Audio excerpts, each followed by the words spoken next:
Welcome back to Bills, Bets, and Beers. I'm the host, Chad. This is going to be a video where I'm going to be talking about the Bills versus Browns predictions, preview, and same game parlay that I put in for it. This is a channel. If you're new to the channel, this is a channel where I mostly talk about the Bills football, some NFL and general topics. Then I throw in some parlays as well for the Monday, Thursday, and Sunday night football games, and do some just parlays for some of the Sunday games as well. And then occasionally I'll do a tasting and rating of a tasty brew, mostly some local IPAs from the area. But let's get into this video.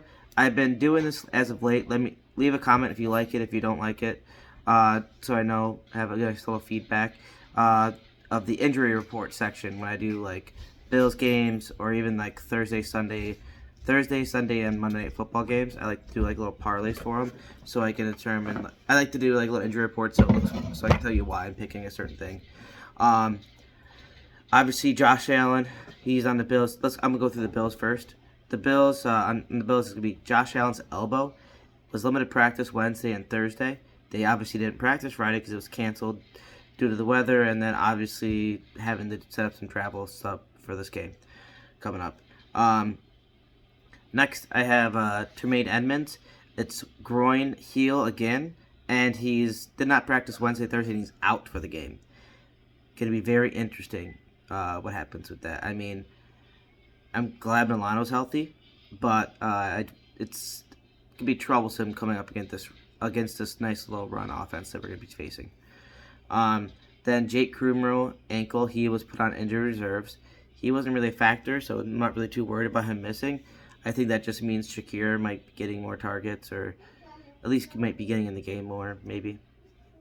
Cam Lewis, illness and forearm. He did not practice Wednesday, Thursday. Be interesting. All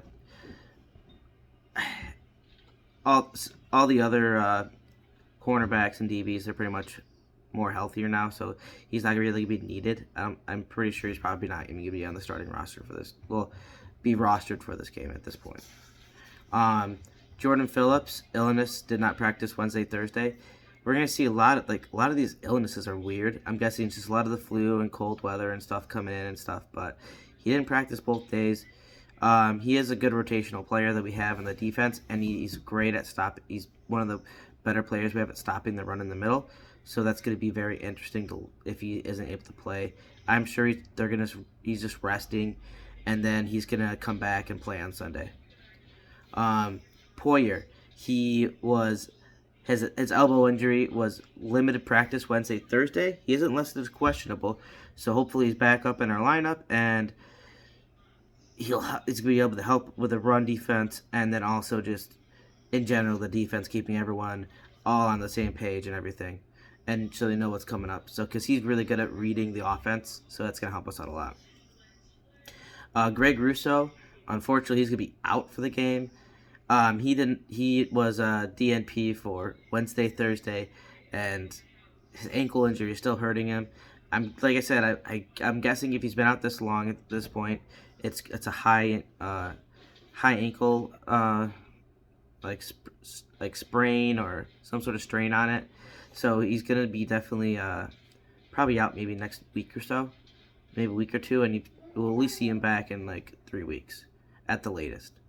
But hopefully he's back next week. I mean, if he's healthy enough. Then we have Isaiah McKenzie. He was, for illness purpose, he was out on Thursday. Since the game's going to be on Sunday, there's not really much to worry about there. But I'll go into it. But like with him being out, maybe that brings a better chance for Shakir to have his breakout day. Who knows? We can talk about that a little bit later. And then Trey White still out for this game. It was interesting because there was no injury, there's no actual injury information on him. Obviously, we know it's from the ACL last year, but there was no knee claimed on it. So I mean, definitely something to look at. I mean, I know they're trying to just make sure he's as rested as he can be and getting there the best time he can, but I'm getting sick of not seeing him out there. I'd love to see him out there, at least just have him active and ready to go out there, so then we can have him maybe get limited snaps at like the end of a game or limited snaps in the middle of the game somewhere where he can at least get out there and like play against other players, because right now he's just in defense. Because I mean, we're definitely going to need him in the postseason, and we have to get him acclimated to the game again. I mean, it's been a whole year of not playing. He's not going to just come in and play balls to the wall at the best of his ability. He's going to have to get used to playing against players, full speed, full everything. And I know during practice, they're probably doing the best they can, but they're not going like full bore like they would during a game. And he just needs to get some of that going for him earlier on. I mean, if we could get him in this next game coming up against Detroit, that'd be really cool. Just so like they're not super pass happy, but they'd have a decent offense where he would be able to at least get some reps, not all the reps, at least a good even a snap count. Get at least 25 snaps in there. That'd be great. Even 15 to 20, anything would be helpful at this point. So on the Browns side, we have D'Anthony Bell, the defensive back. He was DNP for Wednesday, Thursday for a concussion. Interesting if they can get him back. I mean, he's not really the starter. He's more of a backup for players, so not too much of a worry from there. Offensive tackle Jake Conklin. He's a starter over there. He has a foot injury and did not practice Thursday.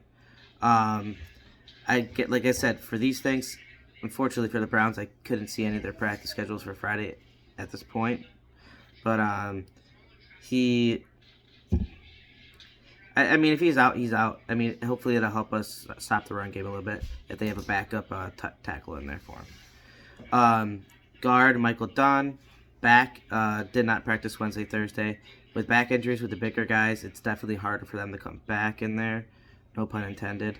But who knows? If he plays, he plays. But he's not a starter. He's more of a backup role, so it's nothing really to worry about there. Tight end David Njoku. He was DNP for Wednesday, limited practice Thursday with his ankle injury. If I was a betting man, I think he'd be playing this game. He probably won't get like as much targets as he would normally. Just with I'm guessing they're trying to ease him back into the game a little bit, coming off like a high ankle sprain or whatever it was, and some sort of an ankle sprain in general. But hopefully he can. If he plays, he plays. But it shouldn't make too much of a difference because we have Milano and we have Milano back there and a couple other and a good Jesus, I can't even think right now. Nickel corner. We should be fine. And then Perion Winfrey, said head injury, did not practice Thursday as well. But I mean, if I'm being honest at this point, like, what we really, at least with the Browns injuries, it's not really going to affect them too much. Bills, there's a lot more illness and stuff on there where I'm more worried that might be affecting other players coming up into the game, but I'm, knock on wood, nothing like that happens. So let's get into these key matchups. My first one I put on here was the Bills front seven without Tremaine versus Nick Chubb and Kareem Hunt. I mean, they slowed the run with a good duo back and against Minnesota enough. I mean, yes, we had that big run, the 80-yard run that happened. You can't let any of those go through. That's what we've had in the past, like when we faced Henry, not this year, but the year before, where we let him break off a 75-something yard run, touchdown, and it just kills you. It kills the energy of the game. But for the most part, we had them. We had him at least wrangled up, where he wasn't busting off for 10, 15-yard runs. He was mostly getting 4 or 5, and we actually stuffed him pretty well. Like against the goal line, when we should have won the game instead of fumbling it. I mean, we stopped them at a 4th and inch. 4th and 2 inches and 4th and an inch. I mean, that's very impressive. I mean, crazy that we were able to do that. Especially, like, I mean, granted it was a quarterback running at that point, but that's still a big play for the defense to stop. So I think our run defense has come back a little bit. It's definitely a lot better than it was against the Jets. So, I mean, we're getting moving in the right direction, and I'm hoping this game kind of cements that our run defense is back. But, I mean, it's going to be interesting without Tremaine Edmonds back there. I mean, he's definitely a key piece of this defense, and he may not look like super stat-wise, like super high in the stat charts of what Edmonds is doing back there, but he's been playing very well as of late. Like, he hasn't been missing too many tackles. He's been wrapping up and doing what he's supposed to do, filling gaps and filling holes. I mean, he's doing what he's supposed to do at the middle linebacker. So, I mean, we will miss him, but I think we're going to be decent enough against this run game still. At least to slow them down for our offense to steam through and win this game. Next, for the Browns defense, their run defense is not that great. So the big question is, will our Bills running back room actually benefit from it? That'd be great to know. I wish I could see into the future and tell you, because I think Singletary should go off enough, like probably around 70, 80 yards, which isn't going off, but it's good yardage for him. He'll probably get another touchdown or so, at least a touchdown in this game, because I think they're like 30th in like running touchdown scored against them. They're not that great against the run, so hopefully we can get a run game going. Josh Allen can. I know he's been limited practice with his elbow, and they said he's fine, but like not have to throw as much this game, because less he has to throw, less it has a possibility of injuring that elbow. I still want him to throw and get some like nice deep passes and stuff done, but like don't strain it too much where you don't have to. But yeah, that's gonna be a big question. Will we be able to do something with that? Hope we can. And will the Bills scheme up more runs? Will Ken Dorsey try to get more running in the when you get down towards the goal line, or at least in the red zone? I mean, if we had done that last game, it would have been a different story, I think. Next up, the Browns secondary versus the Bills pass-happy offense. I mean, it's really that is the offense, the passing at this point, or at least it's been. But with the Browns run defense being so not garbage, but in the second half of the NFL, like on the lower half of the NFL, I mean, with yards, touchdowns, I mean, run yards per run, they're pretty low in all those stats. So, not many teams have needed to actually pass against them to win or to play against them at this point. Or never went that route, because why would you do that when their run defense is so bad? But with the Bills, as we know, they're probably still going to be very pass happy. So we might be their first big real test at this point. I mean, most teams have been running against them. Yeah, they've been passing as well, but they're not bad in the pass defense, but they're still middle of the pack, and we might be able to get something off of this. Gabe Davis, will they show up? Well, is this going to be a game where Shakir comes out and plays well? Like, I mean, has a bigger opportunity to? Because if Isaiah McKenzie can't play because of this illness, which I think he will, but if he can't play as much reps or isn't has as much stamina, then maybe Shakir can get out there and get more plays, get more passes towards him, and actually get in the end zone and do a couple things like that. Next up is Josh Allen's confidence and decision making. I mean, that's a matchup in its own. I mean, we just need him to, like, he plays great. Like last week, he played good. He played good in the first half, but the problem is he was forcing balls when he didn't need to. I mean, we just need him to stop trying to force the rock into those tight positions when it's not necessary to win the game to hit that ball. Yes, it's, if you do them enough, you get used to doing those, so then you can do them in the big tight moments. But if you're forcing those plays when you don't need to force the plays, when you're up by 10, up by 17, up by whatever, and you're forcing them, that's when you're gonna get in trouble. Just take your dump off, take your little slant route or whatever, the quick route in the beginning. If you can't, if it doesn't look like it's gonna open up, or just take your medicine and throw it out of bounds. You don't have to make that play. I mean, I know he's great, and he has so much talent. I think right now, if I guarantee his confidence is still there, but just that press conference after that game, it was just so depressing that like it just looked like he was getting really down on himself, which is good that he's taking responsibility. But I mean, he still has to have that confidence in him that he can make those throws. That when it comes down to the time where we need them, he's going to make them and get us into at least field goal position or the end zone to win a game. That's what we need. So we just need Josh to just have a little bit better decision making at this point. Because currently he's just throwing a lot of interceptions, and bad interceptions too. It's not like, oh, the corner made a great read and came up on the play. It's like no one's even in that area sometimes. So we need him to get off this interception train. Hopefully he stops the streak and he gets none this week. That'd be great. Next up, I got some interesting storylines. Will the Bills be able to play a full 4 quarters, or at least 3 of them? I mean, it seems like the Bills' offense comes like hot off the iron in the first half. They're blowing up in your face. They're doing everything right.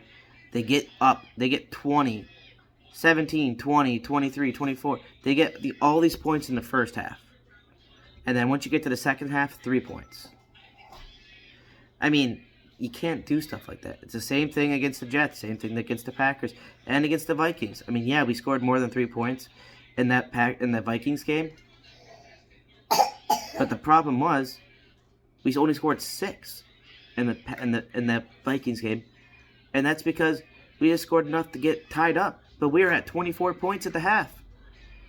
We shouldn't have to get a 40-something second thing down to score a field goal to get 30 points when we had 24 in the first half. I mean, if you just would have had 6 points in the third quarter or a touchdown in the third quarter, we would have been over that. So it just blows your mind how all this stuff happens. But we just need to at least play 3 quarters. I mean, it'd be great to see a full game. But I think we have to just start trending in the right direction at this point. Then, when will Trey play? I mean, I know I brought this up earlier, but I mean, he just needs to get those practice reps in the game. I call them practice reps because he just needs to get action in the game. I mean, when you don't play for 12 months, you're not just going to come in and play top Trey ability. You have to at least adjust to the gameplay a little bit. And he has to get his confidence back in the game. I'm sure he believes in himself, but in the back of his mind there has to be something saying, well, you haven't played in a year. Are you sure you're going to be able to cover this guy properly? Are you not going to make any mistakes? You know, there's going to be questions in his head. I mean, everyone has them. I mean, some people are like aliens and they don't. And they're just built that way. But majority of people, I mean, I know these are super athletes, they're still going to have that issue where, yeah, once they get out there and make a big play, then they'll have that confidence. They're like, yeah, I know I got this game back. I got it. But, like, if they get burnt, I mean, it's just, you don't want them going out there against a big competition when it's going to matter for us and not feeling up to full confidence level. We just need them out there playing just a little bit. Like I said, snap count them if you have to. If McKenzie doesn't play, like I said, will this be Shakir's, like, breakout game? Will he get like a touchdown or something and like 60-something yards plus? I mean, I think it definitely has the possibility, but I know that illness on Thursday and not practicing Friday because it was canceled for McKenzie. It's like, I think he'd probably be healthy enough for the game, but definitely an interesting storyline if it does happen. And then Hines. But yeah, Hines. When are we finally going to use him in the offense? Yeah, we've seen it. We've seen him return a couple punts or kicks here and there, But I mean, when is he actually going to be in the games? He hasn't been yet, and it's been very frustrating. We trade for the guy in the middle of the season, and we still haven't really fully used him. That's what bothers me with it. I mean, yes, I love Devin Singletary. He's a great running back, and James Cook is good too. But when are we actually going to use Hines? Is it because he doesn't know the playbook yet, and he's still trying to get up to beat? He's having issues. Is there issues with him catching up with the playbook, or do they not want to put him out there in those situations yet?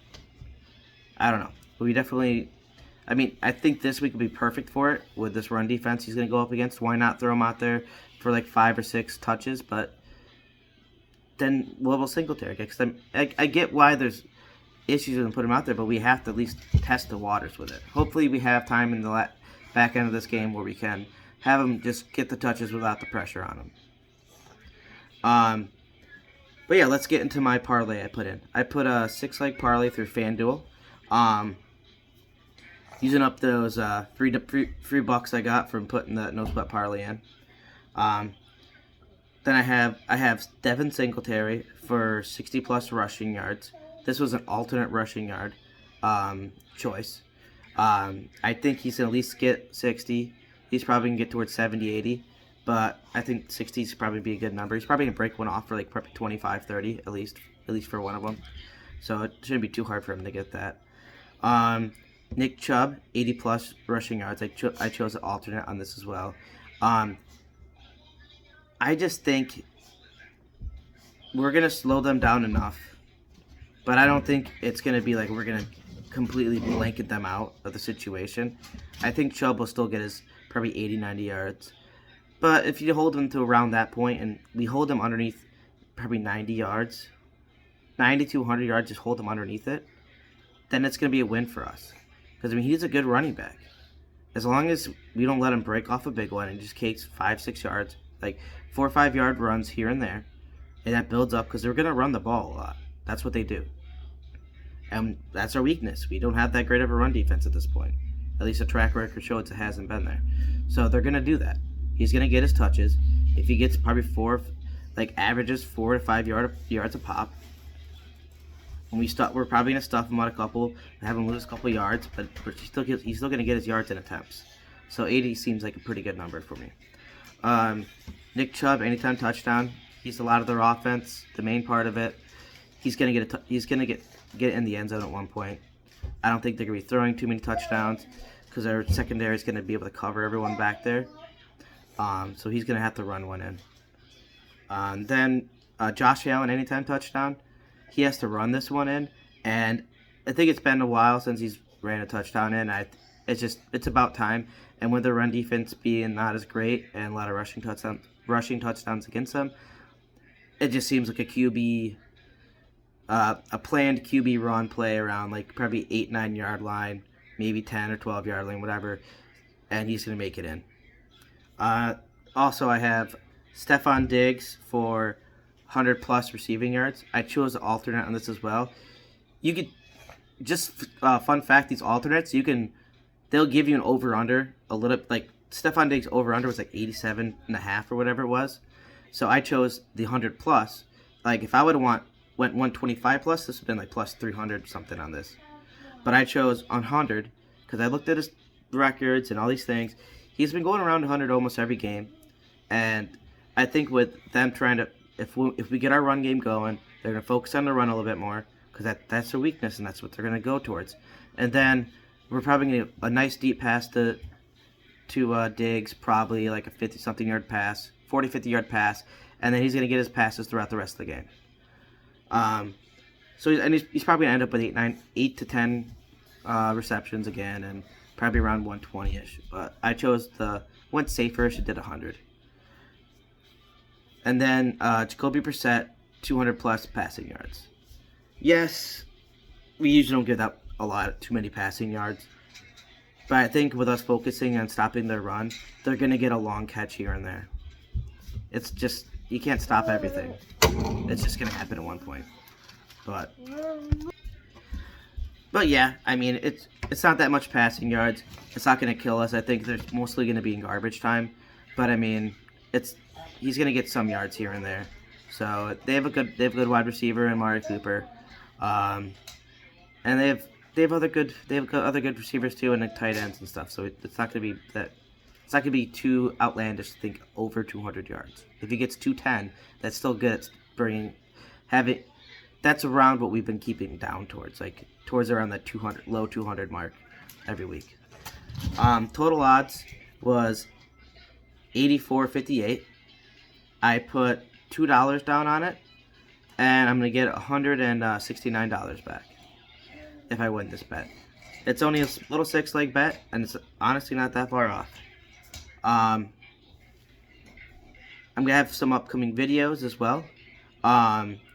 It's gonna be Sunday Night Football preview and Sunday parlays. It's just gonna be I'll probably have 3 parlays to put in, one for games, one for player props throughout all the Sunday games, and then same game parlay for that Sunday Night Football game. And then just going through like injury reports and all that fun stuff as well. Then I'll have Monday Night Football preview and same game parlay, and then the Bills versus Browns post game reaction. Hopefully, a lot better reaction than the last 2 games. But that's gonna be it. If you like this content, please give me a like and subscribe. Definitely will help me out. And always, like I always say, just it helps if you guys leave some comments. I've been doing that injury report. I think it kind of puts a picture on the game of who's not going to be in there, and then why like some matchups are good, but matchups are not, and just kind of benefits, I don't know, the video and just a little bit better content. But let me know. Shoot me a comment. Give me negative, positive feedback. Everything's welcomed. But yeah, that's going to be it. And of course, go Bills, and I'm out.